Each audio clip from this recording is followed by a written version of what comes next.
Good evening. नमस्कार to all of you. आज का लेक्चर बहुत इम्पोर्टेंट है और इस लेक्चर में हम बात करें कि भारत का यूनाइटेड नेशन तक का जर्नी कैसे हुआ। भारत और यूनाइटेड नेशंस के बीच में अभी तक क्या चले। जैसा कि हम देख सकते हैं 1947 में जब भारत की आज़ादी होती है और ठीक 1947 15 अगस्त 1947 को देश आज़ाद होता है। अक्टूबर में हमने देखा भारत और पाकिस्तान के बीच में डिस्प्यूट चालू होता है। 1948 में पंडित जवाहरलाल नेहरू भारत के प्रथम प्रधानमंत्री माननीय, उस समय भारत के जो फर्स्ट गवर्नर जनरल थे आजादी के बाद, उनके कहने पर भारत और पाकिस्तान की जो डिस्प्यूट थी, इस डिस्प्यूट को यूएन में ले गए। जैसा कि हम सभी देख सकते हैं कि जो भी मैटर, चाहे हमारे देश की बात हो, चाहे आज हम इजराइल और फिलिस्तीन की बात करें या किसी भी राष्ट्र की बात कर लें, किसी भी मैटर को जो ही यूनाइटेड नेशंस के पास ले गई, वह मैटर किसी भी प्रकार का अभी तक सोल्यूशन देने में असमर्थ रहा है। तो प्रश्न बनता है कि क्यों यूनाइटेड नेशन के पास किसी भी प्रकार का अफेयर्स ले जाया जाए, क्यों इस डिस्प्यूट को सोल्यूशन लेने के लिए हम यूएन के पास जाएं। आपको मैं बता दूं, द्वितीय विश्व युद्ध के बाद जब विश्व में अशांति सा फैल गया था, अफरा तफरी का माहौल बनी हुई थी, उस समय विश्व के कुछ नेताओं, जिसको आप लीग ऑफ नेशंस का नाम सुने होगा, 1919 में 1919 में जो बना था, उसी में एक बहुत बड़ा बदलाव कर करके 1945 में 1945 24 अक्टूबर 1945 को अंततः यूनाइटेड नेशन ऑर्गेनाइजेशन का गठन किया गया था। लेकिन फाइनली 1950 में हमने देखा कि जो यूनाइटेड नेशन ऑर्गेनाइजेशन थी, यानी ओ फॉर ऑर्गेनाइजेशन, संघ, यह ऑर्गेनाइजेशन यानी संघ शब्द अब हट चुका है 1950 1950 से। अब बच गया केवल यूनाइटेड नेशन यानी संयुक्त राष्ट्र।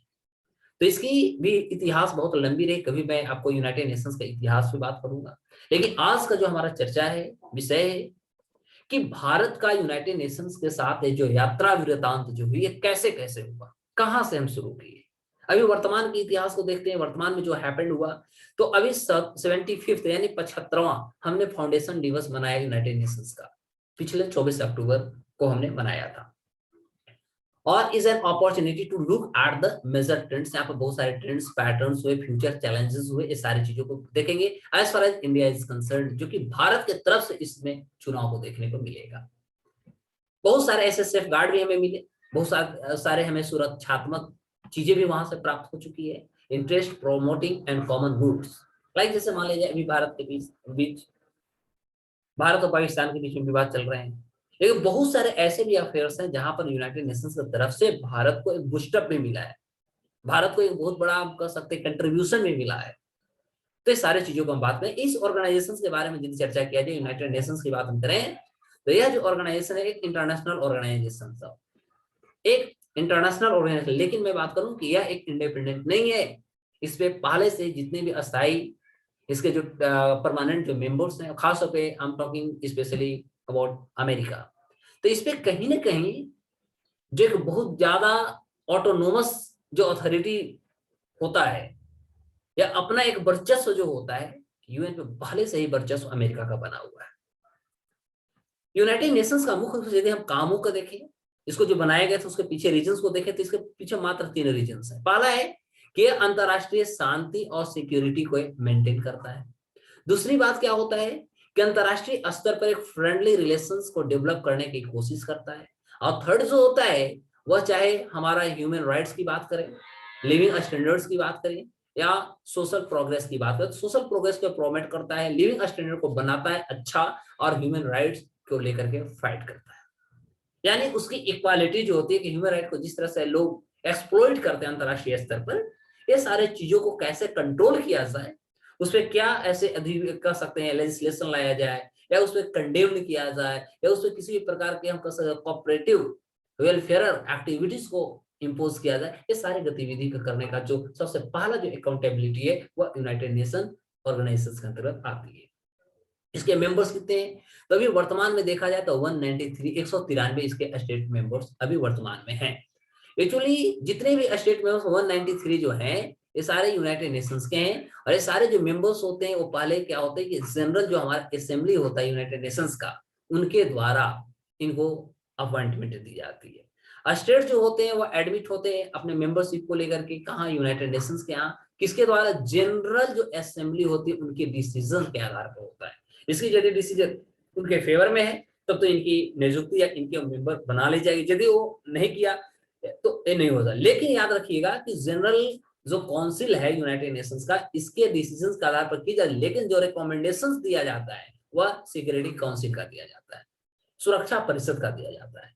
सुरक्षा परिषद के रिकमेंडेशन के आधार पर जनरल काउंसिल जो है ये डिसीजन लेती है कि कौन से राष्ट्र को अपना इसका यूएन का मेंबर होना चाहिए या नहीं होना चाहिए, या डिसीसिव जो एक्टिविटीज होता है टेकन बाय जनरल काउंसिल। मुख्य रूप से मेन इसका ऑर्गन्स क्या है? तो इसका मुख्य रूप से ऑर्गन्स जो यूनाइटेड नेशंस का है, जनरल असेंबली जो सुओमोटो प्रोग्राम्स को लॉन्च करती है, जो सिक्योरिटी काउंसिल यानी सुरक्षा परिषद, economic and social council, trusteeship council जो कि नहीं अभी एक्टिव चल रहा है, the international court of justice, United nation secretariat. इस तरह से हम देख सकते हैं कि ओवरऑल 6 ऐसे इंस्टीट्यूशंस हैं, देख सकते हैं 1 2 है ना, 3 4 5 और 6 ऐसे इंस्टीट्यूशंस हैं, 6 ऐसे ऑर्गन्स हैं जिसके द्वारा यूनाइटेड नेशंस को कंट्रोल की जाती है तथा एडमिनिस्ट्रेट की जाती है। सभी का अपना अलग अलग एक्टिविटीज है, सारे का अलग अलग पैनोरमास पैरामीटर्स हैं और उस पैरामीटर्स को फुलफिल करने की कोशिश करती है। इसकी स्थापना को आप देख सकते हैं कि 1945 में इसकी स्थापना की गई थी।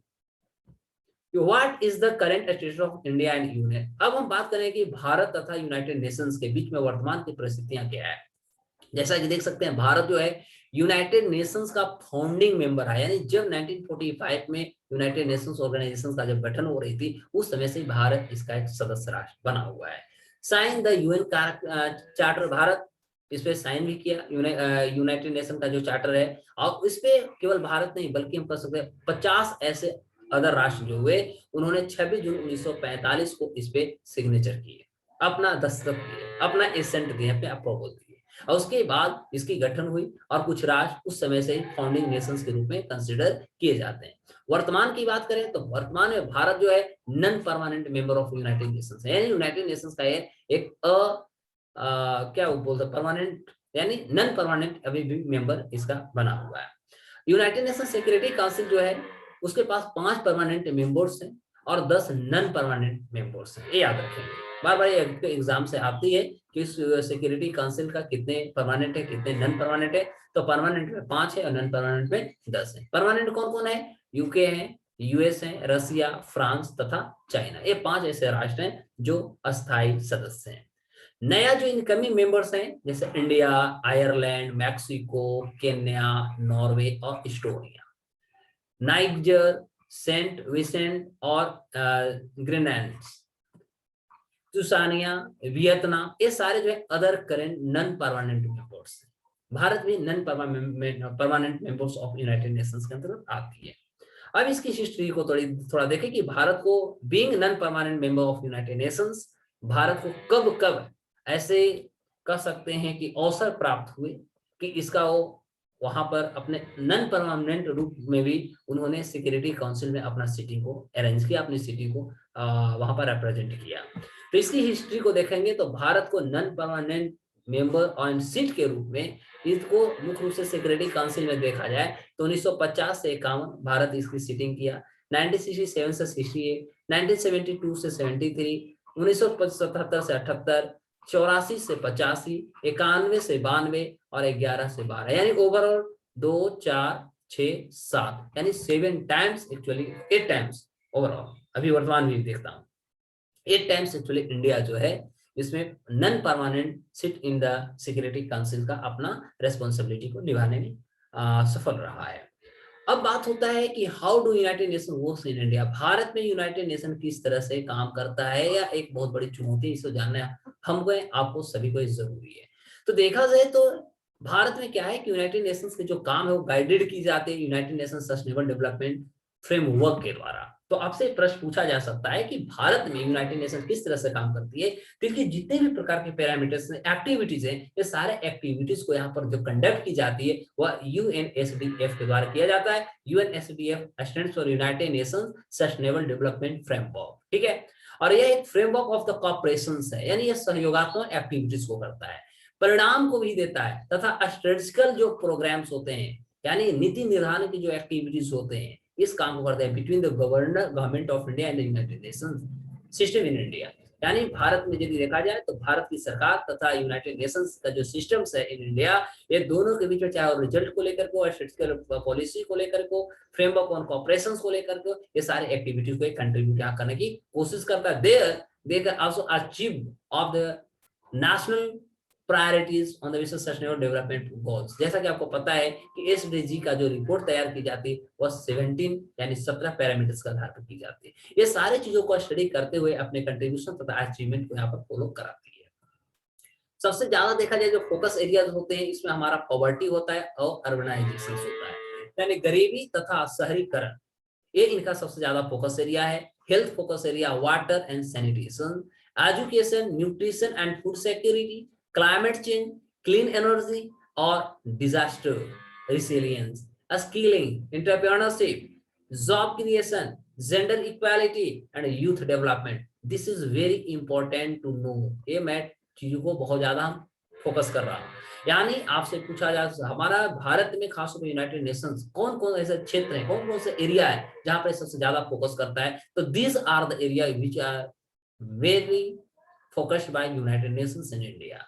And a lot of statistical policy can be made by United Nations. How to make improvement, how to make the development as per the scarcity and lackness whatever the citizen and people of this nation actually they are ascribing. तो ये सारे चीजों को मुख्य रूप से काम करता है।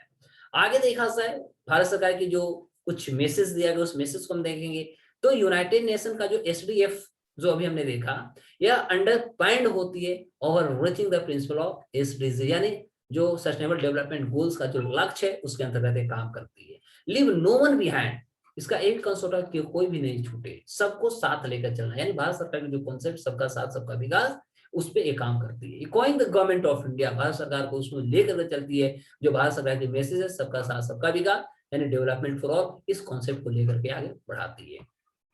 यूएनएसडीएफ जो है ये और सारे ऐसी चीजों को इंक्लूड करती है जो एसेट ऑफ यूनाइटेड, यानी वैसे जो यूनाइटेड नेशंस के अंदर एक फ्लैगशिप प्रोग्राम के अंतर्गत चलाई जाती है, वे सारे चीजों को भी यहाँ पर अलाइन करने की कोशिश करता है with the major government scheme. भारत सरकार के जितने भी बड़े बड़े गवर्नमेंट की जो स्कीम्स होती हैं, योजना परियोजनाएं होते हैं, वे सारे चीजों को एक साथ एक्सेलरेट करने की कोशिश करती है तथा यूनाइटेड नेशंस के जो मैनिफेस्टो है और गवर्नमेंट ऑफ इंडिया के जो मैनिफेस्टो है, दोनों को एक मिला करके काम करने की कोशिश करती है। Is it okay? फ्लैगशिप जो प्रोग्राम है, जैसे हम बात करते हैं फ्लैगशिप प्रोग्राम की, इज इट ओके? तो इसका जो फ्लैगशिप प्रोग्राम है विल बी स्केलेबल। इसका फ्लैगशिप प्रोग्राम बहुत ज्यादा स्केलेबल होती है, इनोवेटिव होती है और मल्टी सेक्टरल सॉल्यूशंस होता है, यानी एक बार में बहुसंख्यक रूप से ये सॉल्यूशन प्रोवाइड करता है to some of the most pressing development challenge, यानी वैसे राष्ट्र जो बहुत ज्यादा चैलेंज फेस कर रहे हैं लाइक इंडिया, यानी I am talking about the developing Nations, poor countries, हम बात करें विकासशील राष्ट्र या गरीब राष्ट्रों की, जैसा हमारा भारत भी है। तो ऐसे राष्ट्र जो इस तरह के चुनौतियों से सामना कर रहे हैं, जहां पर जॉब अपॉर्चुनिटी नहीं है, बहुत ज्यादा पॉवर्टी है, गरीबी है, हंगर है, अनएम्प्लॉयमेंट की समस्या है, नॉट पीस नहीं, शांति नहीं है, करप्शन है, ये सारे चीजों को मुख्य रूप से कंट्रोल करती है, मैनिफेस्टो जारी करती है तथा गवर्नमेंट ऑफ इंडिया के एक्टिविटीज को इंप्लीमेंट करने की कोशिश करती है। And while also serving as the catalyst for the increased investment in development finance, और साथ ही साथ कह सकते हैं राष्ट्र की जो आर्थिक गतिविधि होता है, आर्थिक विकास जो होता है, उसको लेकर के क्या क्या स्ट्रेटेजिकल पॉलिसी होनी चाहिए, क्या क्या विचार होनी चाहिए, ये सारे गतिविधियों को यह मुख्य रूप से स्पॉन्सर्ड करने की कोशिश करता है। तो विद दिस एक्ट अगले एपिसोड में फिर हम एक नए लेक्चर के साथ फिर मिलते हैं, तब तक के लिए बाय बाय।